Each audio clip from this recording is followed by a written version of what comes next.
Hello students, कैसे हैं आप। लास्ट टाइम मैंने आपको बायोमोलिक्यूल्स में ग्लूकोज का स्ट्रक्चर डिस्कस किया था।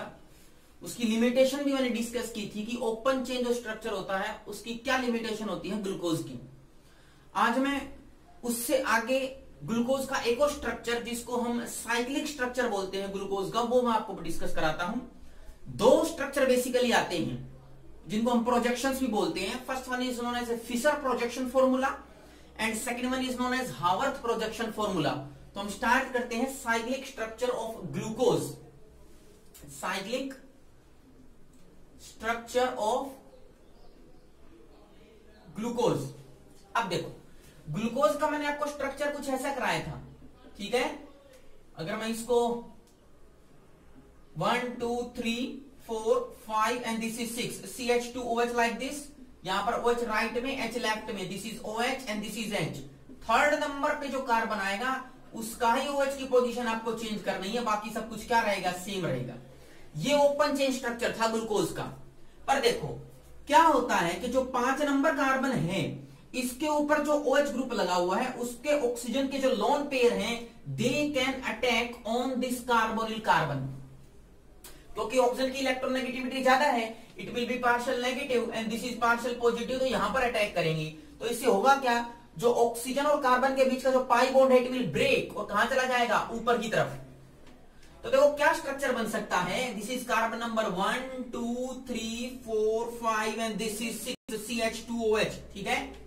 कार्बन नंबर 1 और कार्बन नंबर 5 आपस में कनेक्ट हो गए हैं। Carbon number 1 and this is your carbon number 5, these are connected with each other। किससे, इस ऑक्सीजन से, ऑक्सीजन से कनेक्ट हो गए। बाकी सब कुछ सेम है। सेकंड पे OH, this is H, this is H and this is OH, like this is OH and this is H। अब देखो यहां पर O के साथ क्या था, H भी था, तो ये H आएगा। और ऑक्सीजन ने 3 बॉन्ड बना लिए, तो 3 बॉन्ड बनाते ही ऑक्सीजन पे कौन सा चार्ज आएगा, पॉजिटिव। समझ में आई है। और देखो जब कार्बोनिल कार्बन पे अटैक करेगा, ऑक्सीजन का एक पाई बॉन्ड टूट करके ऊपर जाएगा, तो क्या कंडीशन होगी, ऑक्सीजन माइनस में बदल जाएगा। और ये H है वो मैं यहां दिखा देता हूं लाइक दिस। इस प्लस के चार्ज को खत्म करने के लिए हाइड्रोजन अपने दोनों इलेक्ट्रॉन छोड़ करके चला जाएगा।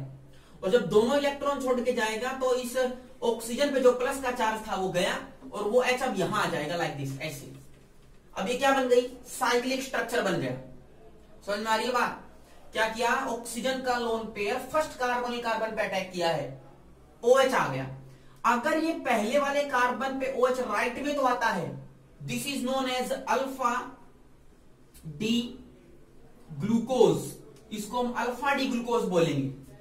साइक्लिक स्ट्रक्चर है, कितने कार्बन है, 1 2 3 4 5 and this is oxygen. Cycle बन गई, 5 कार्बन है, एक ऑक्सीजन है, टोटल 6 मेंबर्ड रिंग बनेगी, 6 membered ring. And in this 6 membered ring there are 5 carbon, 1 oxygen atom। अगर ऑक्सीजन एटम OH ग्रुप जो है, OH group on the first carbon is present on the right hand side, it is known as alpha D glucose। पर ऐसा जरूरी नहीं है। अगर oxygen यहां पे अटैक करेगा तो देखो मैंने H जो है वो लेफ्ट में लिया, OH राइट में लिया। ये भी तो हो सकता है ना कि जो OH बनेगा वो लेफ्ट में आए, H राइट में आए, तो एक स्ट्रक्चर और भी बन सकता है। क्या, 1 2 3 4 5 and this is 6 CH2OH like this. First number carbon connect होगा किससे, 5th नंबर कार्बन से, ऐसे। बाकी सब कुछ सेम आएगा, पर जो OH की पोजीशन है फर्स्ट नंबर कार्बन पे वो मैं चेंज कर देता हूं, बाकी सब कुछ सेम आएगा। This is OH, this is H, H, this is OH, this is OH and this is H, ठीक है। अब देखो जब OH फर्स्ट कार्बन पे राइट में था तो मैंने बोला अल्फा डी ग्लूकोज। डी क्यों बोला, डी क्यों बोला, क्योंकि 5वें नंबर पे जो OH है वो राइट में है, ये मैंने लास्ट टाइम बताया था। ये भी 5 नंबर कार्बन है, OH राइट में, it is also D glucose, D glucose. पर फर्स्ट नंबर कार्बन पे जो OH है वो कहां है, लेफ्ट में, and left one is known as beta. So ये बन गया alpha D glucose and this is your beta D glucose. सिर्फ एक कार्बन नंबर 1 कार्बन पे OH ग्रुप का कॉन्फ़िगरेशन लेफ्ट और राइट में चेंज होने से अल्फा और बीटा डी ग्लूकोज बन गए। And these alpha and beta D glucose are known as anomers. इनको हम क्या बोलते हैं, एनोमर्स बोलते हैं। समझ में आया। लास्ट टाइम मैंने आपको ओपन चेन स्ट्रक्चर ग्लूकोज में लिमिटेशन कराया था कि it can not explain the anomer condition. What is anomer? This is anomer. Cyclic अगर आप स्ट्रक्चर बनाओगे उसमें जो फर्स्ट कार्बन पे OH की पोजीशन है, अगर राइट में तो अल्फा, लेफ्ट में तो beta, and these two are known as anomers. ठीक है, ये आपको याद रखना है। अब देखो, ये जो मैंने साइक्लिक स्ट्रक्चर बनाया है अल्फा बीटा डी ग्लूकोज को, इसको मैं एक तरह से और भी रिप्रेजेंट कर सकता हूं। ये जो रिप्रेजेंटेशन मैंने आपको कराई है, this is known as a Fisher projection formula. Fisher projection formula, ठीक है। लेकिन इसी 6 मेंबर रिंग को मैं ऐसे भी रिप्रेजेंट कर सकता हूं, 5 कार्बन 1 ऑक्सीजन 6 मेंबर की ring, it can be represented like this. इस तरह से भी रिप्रेजेंट की जा सकती है। ये ऐसे देखो, 5 कार्बन है 1 oxygen, this is your carbon number 1 2 3 4 and 5। This is 1 2 3 4 and 5। और 5 नंबर कार्बन पे क्या लगा हुआ है? CH2OH। मैं इसको लिख देता हूं, दिस इज CH2OH। यहां पे एक हाइड्रोजन भी आएगा, यहां पर एक हाइड्रोजन भी आएगा, तो वो हाइड्रोजन मैं कहां लगा देता हूं? नीचे, सिंपल। ठीक है। अब देखो, फर्स्ट नंबर कार्बन पे जो चीज राइट में होगी वो नीचे की तरफ आती है। यहां पर OH राइट में है तो नीचे कौन आएगा? फर्स्ट पे OH। ऊपर की तरफ कौन आएगा? H, like this. फिर देखो, OH नीचे राइट में है, ऊपर कौन आएगा? H। थर्ड पे H राइट में है तो H नीचे, OH ऊपर। फोर्थ पे OH राइट में है तो OH नीचे, H ऊपर। ये जो CH2OH है वो मैं नीचे भी लिख सकता था, पर स्टेरिक हिंड्रेंस होने की वजह से मैंने इसको ऊपर लिख दिया है। उसी तरह आप उसका स्ट्रक्चर भी बना सकते हो। ये जो आपने बनाया है ये स्ट्रक्चर बिल्कुल ऐसा ही है, सेम है, बट मैंने इसको रीअरेंज किया है, and this projection is known as Haworth projection formula. इसको आप हावर्थ प्रोजेक्शन फॉर्मूला बोलते हो। ये भी साइक्लिक स्ट्रक्चर है, ये भी साइक्लिक स्ट्रक्चर है। This is Fisher projection and this is Haworth projection formula. समझ में आ रहा है? किसका है ये? This is for the alpha D glucose. Alpha D glucose का है। आप बीटा का बना लो, कैसा बनेगा? देखो, बीटा का, दिस इज ऑक्सीजन, 5 कार्बन की 6 मेंबर्ड रिंग बनेगी, एक जिसमें क्या हुआ? ऑक्सीजन। फिर वही फर्स्ट कार्बन ये है, फर्स्ट कार्बन पे राइट में क्या है? H। जो राइट में होगा वो नीचे जाएगा, this is H, this is OH। फिर सेकंड पे आओ, OH नीचे, H ऊपर। थर्ड पे देखो, H राइट में है तो H कहां गया? नीचे। OH कहां चला गया? ऊपर। फोर्थ कार्बन OH राइट में है तो कहां आएगा? नीचे, एंड दिस इज H। बाकी सब कुछ सेम है, this is CH2OH and this is H। CH2OH को मैंने ऊपर लिख दिया, नीचे भी लिख सकते हो, ऊपर इसलिए लिखा ड्यू टू स्टेरिक हिंड्रेंस। ठीक है। अब देखो, इन दोनों स्ट्रक्चर में सिर्फ एक ही जगह पे डिफरेंस है, कार्बन नंबर 1 पे। वहां पर OH नीचे है तो मैंने लिख दिया अल्फा, यहां पर OH ऊपर है, this is known as beta D glucose. समझ में आ रही है बात? इसको बीटा डी ग्लूकोज बोलेंगे, and these alpha and beta D glucose are known as anomer of each other. दोनों एक दूसरे के क्या है? एनोमर। एनोमर सिर्फ और सिर्फ साइक्लिक स्ट्रक्चर में एग्जिस्ट करता है, इसीलिए मैंने आपको ओपन चेन में लिमिटेशन कराई थी कि ओपन चेन जो स्ट्रक्चर है ग्लूकोज का, it can not explain the anomeric condition. Anomer को एक्सप्लेन नहीं करता है। क्यों? क्योंकि एनोमर तो किसमें आते हैं? साइक्लिक स्ट्रक्चर में आते हैं, ओपन में तो आते नहीं। अब देखो एक चीज, इस पूरे के पूरे 6 मेंबर्ड रिंग में कार्बन कितने हैं? 5। That's why this ring is known as pyranose. इसको पायरानोज रिंग भी बोलते हैं। सो इसका नाम क्या आएगा? इसका अल्फा डी ग्लूकोपायरानोज। 5 कार्बन की रिंग है तो पायरानोज नाम बोलेंगे। ये भी 6 मेंबर्ड रिंग है, 6 मेंबर्ड रिंग है with 5 carbon atom, so it is also known as pyranose. Pyranose, इसको पायरानोज ही बोलते हैं। तो इसका नाम क्या आएगा? Beta D glucopyranose. 5 कार्बन है तो पायरानोज, 4 कार्बन तो होते हैं तो फ्यूरानोज बोलते हैं। इसमें 5 कार्बन है तो मैंने पायरानोज बोला। ठीक है। इसी से ही तो पायरीन रिंग का जो फॉर्मेशन होती है वही तो होती है पायरीन रिंग। ठीक है। पायरानोज बोलेंगे 5 कार्बन के लिए, 6 मेंबर्ड रिंग पायरानोज। अब देखो, अल्फा और जो बीटा डी ग्लूकोज ये आपस में जो एनोमर है, इनको हम स्टडी करते हैं कि इन एनोमर का आपस में क्या रिलेशन है। मैंने आपको लास्ट क्लास में बताया था कि जो ग्लूकोज मॉलिक्यूल है इसके अंदर 4 कायरल कार्बन है, ठीक है, और 4 कायरल कार्बन होने की वजह से इट इज ऑप्टिकली एक्टिव, और अगर ऑप्टिकली एक्टिव होगा that means it can rotate the plane polarised light either in the right hand side और in the left hand side. अगर राइट में रोटेट करता है that is known as dextro rotatory, and left में rotate करता है तो लिवो rotatory. हाँ, कितना रोटेट करेगा वो देखो। तो मैं स्टार्ट करता हूं, anomer that is alpha D glucose and this is your beta D glucose. Properties देखो, सबसे पहले अल्फा डी ग्लूकोज का जो मेल्टिंग पॉइंट होता है it is about 429 kelvin round about, ठीक है। और जो इसका एंगल ऑफ रोटेशन आएगा, क्योंकि ये ऑप्टिकली एक्टिव है, 4 कायरल कार्बन है, एंगल ऑफ रोटेशन इसका आएगा, और वो कितना आता है उसको हम अल्फा से रिप्रेजेंट करते हैं, and the angle of rotation is equal to 111 degree, 111 degree आता है। वहीं जब आप बीटा डी ग्लूकोज करोगे, बीटा डी ग्लूकोज उसके अंदर कितना आता है वो देखो। जो मेल्टिंग पॉइंट आता है बीटा डी ग्लूकोज का इट इज अबाउट 423 केल्विन, यहां पर 1 आएगा, दिस इज 1 419, यहां पर कितना आता है 423 केल्विन, और इसका जो एंगल ऑफ रोटेशन आएगा alpha it is equal to 19.2 degree. देखो कितना कम है, दोनों में डिफरेंस। ये भी रोटेट करता है कितना 111, ये कितना रोटेट करेगा प्लेन पोलराइज्ड लाइट को 19.2 डिग्री, दोनों में डिफरेंस है।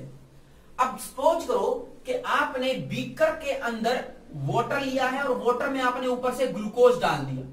ग्लूकोज मैंने बताया ग्लूकोज दोनों फॉर्म में एग्जिस्ट कर सकता है, alpha D glucose and beta D glucose, क्योंकि दोनों एक दूसरे की एनोमर है।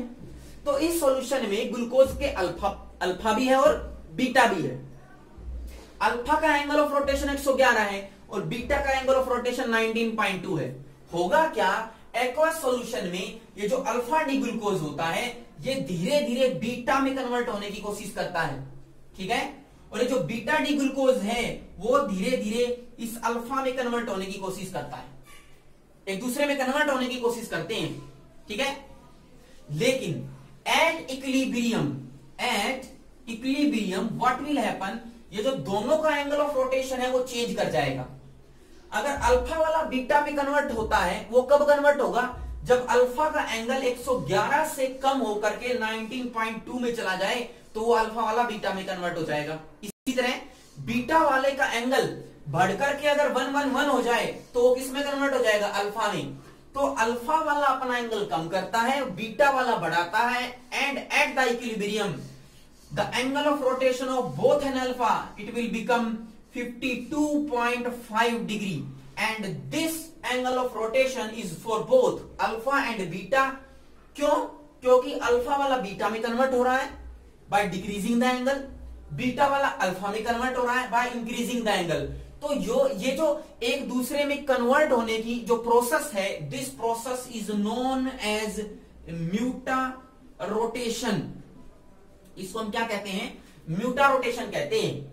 मैंने आपको वो लास्ट टाइम बताया था जब मैंने आपको ओपन चेन स्ट्रक्चर की लिमिटेशन कराई थी कि वो म्यूटा रोटेशन को एक्सप्लेन नहीं कर पाया। तो ये म्यूटा रोटेशन है क्या, एक्वस सॉल्यूशन ग्लूकोज में अल्फा भी है और बीटा भी है, और ये दोनों आपस में इंटर कन्वर्ट होते रहते हैं, and this interconversion process is known as mutarotation. Optical rotation change हो गया, 111 से घट करके 52.5 आ गया, और यहां पर 19.2 से बढ़कर के 52 पॉइंट आ गया। अब आप इस सॉल्यूशन का एंगल ऑफ रोटेशन नोट करोगे, ठीक है, तो कितना आएगा 52.5 आएगा। अल्फा का 111 और बीटा का 19.2 नहीं आएगा, कितना आएगा 52.5 at equilibrium, and this interconversion of angles of alpha and beta is known as what, mutarotation. इसको म्यूटा रोटेशन बोलते हैं। और ये लीनियर स्ट्रक्चर जो ओपन चेन स्ट्रक्चर है वो क्यों नहीं एक्सप्लेन कर पाता म्यूटा रोटेशन, क्योंकि म्यूटा रोटेशन कहां होता है, साइक्लिक स्ट्रक्चर में, अल्फा बीटा में, और अल्फा बीटा क्या है, साइक्लिक स्ट्रक्चर है, ओपन नहीं है। इसीलिए मैंने लिमिटेशन में आपको बताया था कि ओपन चेन स्ट्रक्चर जो है वो ना तो म्यूटा रोटेशन को शो करता है, ना ही अल्फा एंड बीटा जो एनोमर है उनको एक्सप्लेन कर पाता है। अब आप एक चीज देखो, मैंने लिमिटेशन में एक चीज और भी कराई थी, शायद आपको याद होगी, कि जो ग्लूकोज का मॉलिक्यूल है उसमें एल्डिहाइड ग्रुप होता है, C double bond OH group, ये वन, दिस वन, ठीक है, this is CHOH 4 times and this is CH2OH like this, ऐसे। और मैंने लिमिटेशन में कराई थी कि ना तो ये 2,4-DNP से रिएक्ट करेगा, ना ही ये किससे रिएक्ट करेगा, ना ही ये सोडियम बाइसल्फाइड से रिएक्शन करेगा NaHSO3। क्यों रिएक्शन नहीं करता? करना चाहिए, क्यों नहीं करता? क्योंकि इनके रिएक्शन के लिए ये जो HSO3 माइनस है, इसको इस कार्बोनिल कार्बन पे अटैक होना चाहिए। अगर अटैक होगा तो रिएक्शन हो जाएगी। परंतु ग्लूकोज जो है, मैंने बताया ओपन चेन स्ट्रक्चर में भी एग्जिस्ट करता है और साइक्लिक में भी। तो अगर आप इसका साइक्लिक स्ट्रक्चर जो मैंने अभी आपको कराया वो कुछ ऐसा था, आप इसमें देख के बताओ क्या इसमें एल्डिहाइड ग्रुप है? क्या CH2OH, क्या एल्डिहाइड ग्रुप है इसमें? नहीं है। तो जब एल्डिहाइड ग्रुप होगा ही नहीं तो ये दोनों के दोनों 2,4-DNP का स्ट्रक्चर बनाया था मैंने, NH2NH benzene ring like this, और पैरा पे NO2 एंड ऑर्थो पे NO2। मैंने बताया था लोन पेयर अटैक करेंगे कार्बोनिल कार्बन पे, पर वो रिएक्शन नहीं होती। क्यों नहीं होती? क्योंकि ओपन चेन स्ट्रक्चर में तो कार्बोनिल ग्रुप है, लेकिन इस साइक्लिक स्ट्रक्चर में कार्बोनिल ग्रुप है ही नहीं। तो जब ये नाइट्रोजन और ये HSO3 अटैक करने के लिए आएंगे ग्लूकोज पे, उनको ये C डबल बॉन्ड ऑक्सीजन मिलेगा ही नहीं, और जब मिलेगा नहीं तो अटैक कैसे करेंगे? समझ में आ रही है बात? तो इसका मतलब ये हुआ कि जो एक ग्लूकोज मॉलिक्यूल है ये साइक्लिक में भी एग्जिस्ट करता है और ओपन चेन में भी एग्जिस्ट करता है। एक सॉल्यूशन अगर आपने ग्लूकोज का लिया है उसमें वो ओपन चेन में भी है और साइकिल में भी है। जब ये मॉलिक्यूल उस पर अटैक करने के लिए जाएंगे तो वो किस में कन्वर्ट हो जाएगा? साइक्लिक में, और इस वजह से रिएक्शन नहीं हो पाती है, लिमिटेशन में आ जाता है वो। समझ में आ रही है बात? तो आपको ये याद रखना है, लिमिटेशन में मैंने बताया था कि क्यों जो है ये ग्लूकोज का मॉलिक्यूल इनसे रिएक्ट नहीं कर पाता, 2,4-DNP से, NaHSO3 से, सोडियम बाइसल्फाइड से। क्यों? क्योंकि जो ग्लूकोज का मॉलिक्यूल है वो सिर्फ ओपन में ही नहीं, साइक्लिक स्ट्रक्चर में भी एग्जिस्ट करता है, और साइक्लिक स्ट्रक्चर में एल्डिहाइड ग्रुप है ही नहीं, इसलिए रिएक्शन नहीं होगी। सिंपल सी बात है। तो ये चीजें आपको याद रखनी है। ये मैंने आपको पूरा का पूरा ग्लूकोज अभी तक डिस्कस कराया है। अब मैं आपको स्टार्ट कराता हूं फ्रुक्टोज। ठीक है, आपको फिशर और हावर्थ प्रोजेक्शन फॉर्मूला बनाने आने चाहिए। नेक्स्ट स्टार्ट कराता हूं फ्रुक्टोज। फ्रुक्टोज क्या है? Fructose is known as a fruit sugar. इसको फ्रूट शुगर भी बोलते हैं। क्यों बोलते हैं fruit sugar? Because it is obtained from the fruits. और जनरली क्या होता है, जो आपका हनी है, शहद है, उस शहद के अंदर जो स्वीटनेस है, it is due to the presence of fructose. वो फ्रुक्टोज की वजह से ही होती है। और आपको यह भी याद रखना है, it is much more sweeter than that of glucose. से भी ज्यादा स्वीटर है, ग्लूकोज से कई गुना ज्यादा स्वीटर है ये। फॉर्मूला सेम है, C6H12O6। पर देखो इसका स्ट्रक्चर अलग अलग है। कैसे? कार्बन 6 है, 1 2 3 4 5 एंड 6। This is CH2OH। आपने ग्लूकोज के केस में डिस्कस किया था कि फर्स्ट जो कार्बन है उस पे एल्डिहाइड ग्रुप होता है, पर इसमें सेकंड कार्बन पे कीटोन ग्रुप है, C, carbon double bond O, और ऊपर भी कार्बन नीचे भी carbon, this is ketonic group.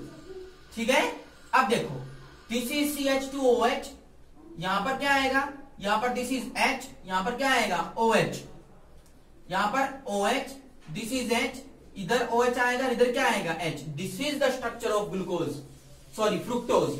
और ये कैसा स्ट्रक्चर है फ्रुक्टोज का? ओपन चेन स्ट्रक्चर है। अब मैं इसको फिशर प्रोजेक्शन और हावर्थ में कन्वर्ट करता हूं। फिशर में देखो कैसे, 5 नंबर कार्बन पे जो ऑक्सीजन है उसका लोन पेयर इस कार्बोनिल पे अटैक कराओ जरा। कितने की रिंग बनेगी? 1 कार्बन, 2 कार्बन, 3 और 4। 4 कार्बन एक ऑक्सीजन, 5 मेंबर्ड की रिंग बनेगी। कैसे? 1 2 3 4 and this is 5 and the last CH2OH। First पे भी क्या है? CH2OH। ठीक है, अब देखो जब ये इस पे अटैक करेगा तो कौन उधर जाएगा? पाई बॉन्ड टूट के चला गया, किस में बदल जाएगा? OH में। OH में बदल गया, तो OH यहां भी आ सकता है लेफ्ट में, और राइट में भी आ सकता है। और इन दोनों को मैंने कनेक्ट कर दिया ऑक्सीजन से, फर्स्ट और फिफ्थ कार्बन को ऑक्सीजन से कनेक्ट कर दिया लाइक दिस। बाकी सब कुछ सेम रखो। This is H, this is OH, this is OH and this is H, और यहां पर आपका क्या आएगा, हाइड्रोजन। ये ऐसे आ गया। बात समझ में आ रही? अगर OH पहले की तरह लेफ्ट में है तो ये कौन सा कहलाएगा, this is beta D fructose. D क्यों बोला, क्योंकि यहां पर OH राइट में था इसलिए डी बोला। It is D fructose, it is D fructose. ये वाला क्या है, OH लेफ्ट में है, सो it is beta D fructose. याद रखना है। अल्फा भी बना सकते हो। अल्फा में क्या होगा, OH राइट में आएगा, मैं बना के दिखाता हूं। This is carbon number 1 2 3 4 5 and this is 6 CH2OH। ठीक है, 1 2 3 4 5 6। ऑक्सीजन से कनेक्ट करो, ऑक्सीजन से। मैं ऑक्सीजन से ऐसे कनेक्ट करता हूं, देखो थोड़ा सा टिल्ट कर देते हैं इसको लाइक दिस। मैंने ऐसे कनेक्ट कर दिया, यहां पर ऑक्सीजन लगा दिया। ठीक है, अब फर्स्ट नंबर कार्बन को मैं यहां दिखा देता हूं, CH2OH। जो मैंने ऊपर लिया था वो मैंने यहां ले आया उधर, इसको इस लाइन को ऊपर, और OH अब राइट में आ गया। ये ऐसे सिंपल है। बाकी सब कुछ सेम है। This is H, this is OH, this is OH, this is H and this is H। तो देखो OH कहां गया, अब राइट हैंड साइड में। राइट हैंड साइड में आ गया तो वो कौन सा कहलाएगा, this is alpha D fructose.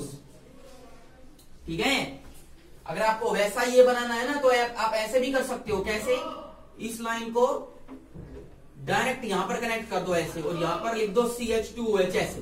तो ये बीटा, और ये कौन सी फॉर्म है, अल्फा। बस याद रखना है, अल्फा वाला राइट में आता है, बीटा वाला लेफ्ट में आता है। This is the Fisher projection formula. अब इसका हावर्थ प्रोजेक्शन फॉर्मूला बनाते हैं, वो कैसे आएगा वो देखो। Haworth projection formula of fructose.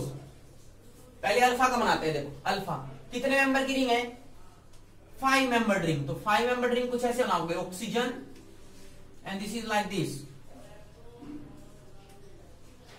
5 member ring कुछ ऐसे बनेगी।